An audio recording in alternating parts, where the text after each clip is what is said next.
What's up guys, and welcome back to the channel. We have exciting information to share and discuss in this video about the Nintendo Switch 2 and its power and its graphics. And this is all pretty much confirmed information coming from Nvidia themselves. We suspected they might do this, even though Nintendo doesn't like to talk about specs and how much more powerful their consoles are than the previous one. Nvidia went ahead and did it. Plus, we have some information from one of the lead VPs of DLSS for Nvidia who talked about Nintendo Switch 2 today as well. And Cyberpunk 2077, just how impressive is it on Switch 2? Well, we're going to find out and discuss that as well. But let's just say, personally, I think you might be surprised. So of course, guys, if you do enjoy this content, please hit the like button and subscribe for more, and we will get started. So first up, Nvidia has in fact talked about the Nintendo Switch 2. They have confirmed that they are indeed powering the Switch 2 SoC. They released a press release talking all about it, not the exact specs mind you, but some very key information that's actually huge and goes right in line from what we were talking about in the past couple years of what the range should be for the Switch 2. So they went on to say that the Nintendo Switch 2, unveiled April 2nd, takes performance to the next level, powered by a custom Nvidia processor featuring an Nvidia GPU with dedicated RT cores, ray tracing cores, and tensor cores for stunning visuals and AI-driven enhancements. With 1,000 engineer years of effort across every element, from system and chip design to custom GPU, application programming interfaces, APIs, and world-class development tools, the Nintendo Switch 2 brings major upgrades. The new console enables up to 4K gaming in TV mode and up to 120 frames per second at 1080p in handheld mode. Nintendo Switch 2 also supports high dynamic range (HDR) and AI upscaling to sharpen visuals and smooth gameplay. Then they talk about more of the RT and AI for the visuals, talking about DLSS. And this is something we noticed in the reveal trailers for a lot of those third-party games. Definitely, you could tell it was using DLSS. Didn't look perfect, but it did look way better than what FSR can provide. Then it goes on to say something key here about the power and graphics of the Switch 2. And this is actually amazing when you think about it. It says more power, smoother gameplay. With 10 times the graphics performance of the Nintendo Switch, the Nintendo Switch 2 delivers smoother gameplay and sharper visuals. 10 times the graphics performance. We'll come back to that in a second. Then they say, tensor cores boost AI-powered graphics while keeping power consumption efficient. RT cores enhance in-game realism with dynamic lighting and natural inflections. Variable refresh rate (VRR) via Nvidia G-Sync in handheld mode ensures ultra-smooth, tear-free gameplay. Then it says tools for developers upgraded for players. Developers get improved game engines, better physics, and optimized APIs for faster, more efficient game creation.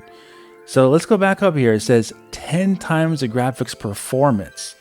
Now, you may or may not know, but Nvidia doesn't really talk about teraflops anymore. They talk about performance of their GPUs because teraflops aren't really the best metric for measuring performance versus something brand new versus something maybe 5 years old, 10 years old, what have you, because technology keeps upgrading and moving on and also getting more optimized, whereas you can get more bang for your buck, so to speak. So 4 teraflops in 2025 versus 4 teraflops in like 2018. It's way different. You're going to get way more performance in a machine that's producing 4 teraflops, for example, in something brand new with new architecture in 2025 versus something in 2015, 2016, 2017, basically the generation that PS4 was in at the same 4 teraflops, even the PS4 Pro. It's a different machine, completely different architecture, different performance. You can't really compare it exactly the same, but you can compare it to the immediate predecessor, which is the Nintendo Switch 1. And as we know, the Switch 1 in docked mode was 400 gigaflops, not even 1/2 of 1 teraflop while docked. And I'm well aware that Nvidia likes to overinflate their numbers, especially for their own products, or they like to basically exaggerate of how much performance their GPUs can do. They did that with the recently released Nvidia RTX 5070 when they said it had 4090 performance. That was a total lie, because basically they were talking about their multi-frame gen technology using AI to boost frame rate, which would basically equal a 4090. However, for the Switch 2, they're doing this for Nintendo, and we haven't seen any type of frame generation really being used here, or confirmed that it was being used for Switch 2 games. So we have to take Nvidia's word for it here that 10 times the graphics performance is actually true. Of course, they're not exaggerating. And that would make sense because it's Ampere-based technology by Nvidia, far, far, far more powerful, far more efficient, far better than Maxwell, which came out around 2014, 2015 time range that the Switch 1 was based on. So this is a next generation console by Nintendo, and it's extremely impressive. And to go along with this, we also have the VP of Applied Deep Learning Research at Nvidia, Bryan Catanzaro, and he said, this was just today, I believe, a long time ago, back before DLSS was in many games and when my hair was shorter and less gray, I went to Nintendo HQ to show them an early prototype of DLSS 2. Now you may or may not know, but DLSS 2.0 came out around 2018-2019 range. And then he says, in hopes that a future Switch console would use DLSS. So I'm proud that the Switch 2 will be DLSS powered. So this is some interesting information. He actually went to Nintendo headquarters, showed off this early prototype of DLSS, and keep in mind that DLSS 2.0 was a huge upgrade over DLSS 1.0. So no doubt he was excited about it and wanted to show Nintendo the future of where AI upscaling was going and how it was going to be a key for Nintendo's future consoles. And this is actually 100% very true, and basically Nintendo does need AI upscaling and upscaling in general to make Switch 2 games look good enough on your TV. And Cyberpunk 2077 is a great example of this, of how they could even get the game running on Switch 2. They're going to need upscaling, and the image quality of Cyberpunk 2077 actually looks pretty decent in that trailer that they showed in the Switch 2 Direct.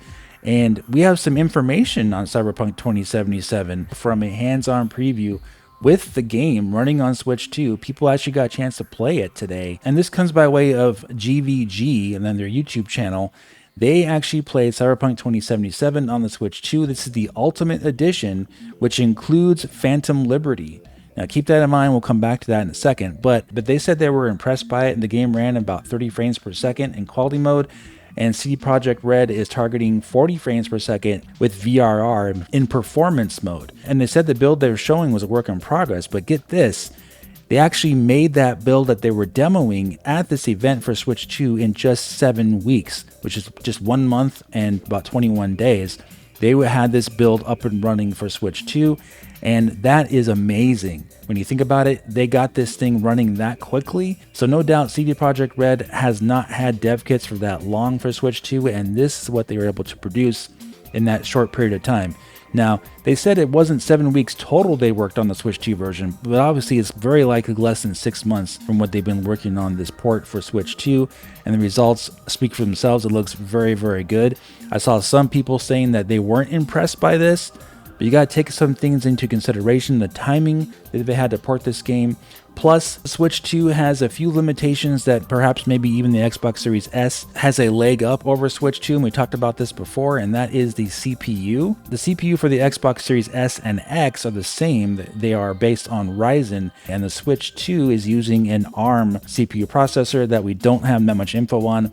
But likely the CPU of the Switch 2 is going to hold back some games a little bit in terms of big open world games, and Cyberpunk 2077 is the most demanding game for open world pretty much that there is at this time, especially when you crank up those settings.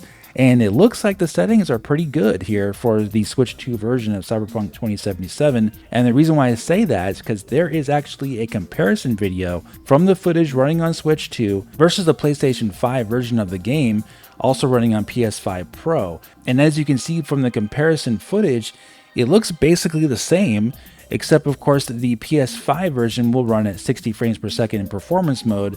But the caveat here for the Switch 2, which is great that it has this. Now, we didn't really know about VRR support back before the Switch 2 was announced because we just didn't have the information to know for sure. We suspected it might, but there was no way to know until they actually confirmed it. But Switch 2 does support variable refresh rate, and 40 frames per second is what they're targeting. So what that means is that when you play Cyberpunk 2077 in performance mode docked on your TV, as long as you have a TV that supports 120 Hertz VRR, you're going to actually experience Cyberpunk 2077 with a 60 frames per second feel to the game when you're playing it on that setting. That's exactly what 40 frames per second does. It gives you really good frame pacing and smoothness on those high refresh rate displays, and it's going to feel very similar to playing the game at 60 frames per second. So this is a fantastic feature, and I'm really happy that Nintendo put this in their console, because it's going to make lives a lot easier for developers to get games running smoothly on a lot more displays that people have when they're playing on their TV. And on top of that, GVG also went hands-on with Yakuza 0 on the Switch 2, and Sega confirmed that game is running at 4K 60 frames per second on the Switch 2. And yes, that's a PlayStation 4 game, but you got to think about it this way. The PlayStation 4 version ran at 1080p 60 frames per second. So that means the Switch 2 version is generating 4 times the pixels as 1080p to get 4K 60 frames per second.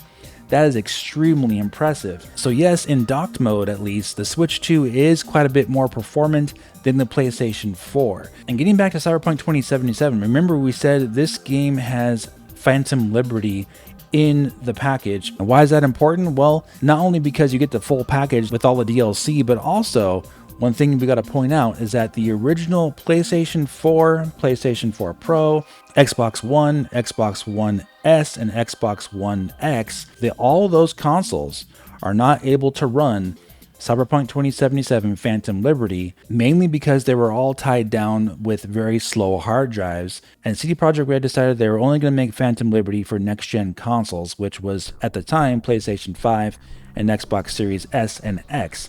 And now, the Nintendo Switch 2, because the Switch 2 supports microSD Express cards, and they're way faster than even the PS4, and the internal storage of Switch 2 is also much faster as well. You're looking at over 2 gigabytes per second of read speeds for the Switch internal storage, and almost 900 megabytes per second for the microSD Express cards, which is far faster than what was supported for PS4. And then when you take into consideration that it has DLSS, Ampere-based Nvidia graphics, yes, this is a next generation Nintendo console. So this is very exciting stuff, guys. We're going to be playing Cyberpunk 2077 on the Switch 2 on launch day. As long as I can get the console on launch day and set it up, we'll be playing Cyberpunk 2077 and probably Mario Kart day one live on this channel. So be sure you're subscribed, and I'm really excited to see this game in action. The game looks fantastic. It's pretty much the modern day Crysis of gaming at this point.